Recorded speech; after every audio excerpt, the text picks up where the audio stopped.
ఇప్పటికీ కూడా చాలా మందికి హెయిర్ ట్రాన్స్‌ప్లాంటేషన్ ప్రొసీజర్ వల్ల హెయిర్ అనేది మనకి నేచురల్‌గా వస్తుందా అనే క్వెషన్ అయితే చాలా మందికి ఉంటుంది. అసలు హెయిర్ ట్రాన్స్‌ప్లాంటేషన్ ప్రాసెస్ ఎలా ఉంటుందో నేను బ్రీఫ్‌గా ఎక్స్‌ప్లెయిన్ చేయడానికి ట్రై చేస్తాను. So hair transplantation basically once you got the procedure, అంటే ఒకసారి హెయిర్ ట్రాన్స్‌ప్లాంటేషన్ ప్రొసీజర్ అయిపోయిన తర్వాత మనం డోన్ ఏరియా నుంచి హెయిర్ తీసుకొని మనం హెయిర్ ఇంప్లాంటేషన్ తీసుకొని మీరు ఫస్ట్ డే సర్జరీ అయిపోయిన తర్వాత ఎవ్రీ 15-20 మినిట్స్‌కి మనము సెలైన్ స్ప్రే ఏదైతే మనం చేయాలని మనము పేషెంట్‌కి అడ్వైజ్ చేస్తాము.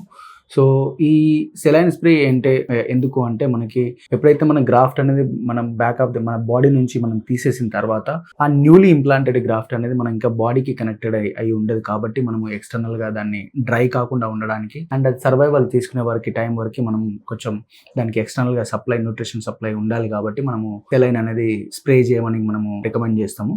సో అట్లా మనము ఫస్ట్ 24 అవర్స్ టు 48 అవర్స్ వరకు కూడా మనము ఇనిషియల్గా 20 మినిట్స్ ఇంటర్వెల్లో స్టార్ట్ చేసి ఎవ్రీ 1 అవర్ 2 అవర్స్ అట్లా మనము ఫస్ట్ 48 అవర్స్లో మనము హెయిర్స్కి మనము గ్రాఫ్ట్ ఎక్కడైతే మనం గ్రాఫ్ట్ చేసామో ఆ రీజన్లో మనము సెలైన్ స్ప్రే చేయమని అడ్వైజ్ చేస్తాము.